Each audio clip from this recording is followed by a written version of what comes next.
મન તો નથી થતું મૂકવાનું, પણ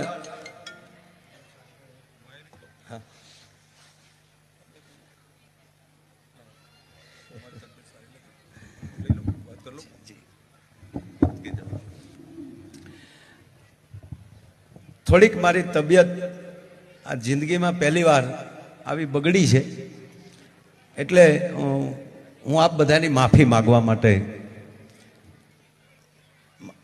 મારો કોઈ એવો ઈરાદો નથી કે હું અહીંથી અત્યારે નીકળી શકું, પણ આપ બધાને હું ખૂબ ખૂબ દાતાઓને પ્રણામ કરું છું, તમામ વડીલોને પ્રણામ કરું છું.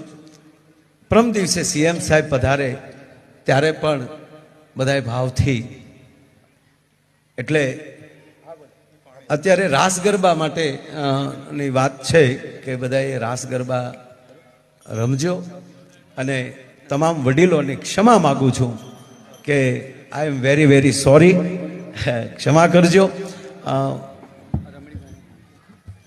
હલો,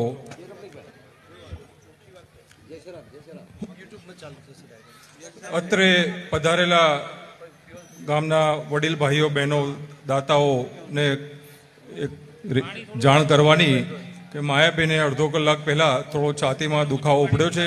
પ્રાથમિક ટ્રીટમેન્ટ આપણે એમને આપી દીધી છે અને ઇસીજી ને બધું જોવડાયું મોટા હોસ્પિટલમાં, તો થોડું એમને મોટા હોસ્પિટલમાં શિફ્ટ કરીને આગળની એક કાર્યવાહી કરવી છે. આપણા મહેમાન છે, જવાબદારી આપણી ડબલ છે. તબિયત પહેલી, શરીર પહેલું, પ્રોગ્રામો તો આવશે ને જશે. એમને કીધું કે હું પ્રોગ્રામ પૂરો કરીને જ જઈશ, પણ અમે કીધું તમને 5 મિનિટથી વધારે અમે નહીં આપ બોલવા દઈએ, અને અમારી જવાબદારી છે, મહેમાન અમારા છો તો અમે એમને આપને શિફ્ટ કરશું.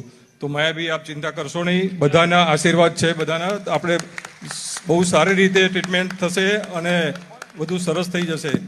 માતાજી ભગવાનને પ્રાર્થના કરો, અને આગળનો પ્રોગ્રામ આપણે એક માયાભાઈનું અથવા જે કંઈ કમિટી નક્કી કરે સ્ક્રીન ઉપર ભાઈ પિયુષભાઈ લેશે.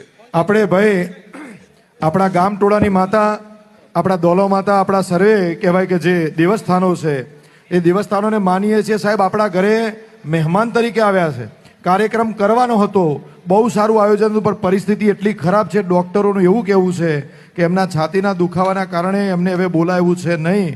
માટે આ કોઈ કુદરતી કદાચ કોઈ એમના તરફીનું જે કાર્ય છે એને આપણે બધા વધાવીએ, આપણે બધા ભગવાનને પ્રાર્થના કરીએ. સાહેબ આપણે બધા પ્રાર્થના કરીએ, ભલે આપણે આપણો સમય બગાડ્યો છે, આપણે અહીં આગળ બેઠા છીએ, પણ ભગવાન માતાજીને પ્રાર્થના કરે કે માયાભાઈને કંઈ ના થાય. સાહેબ મન તો નથી થતું મૂકવાનું.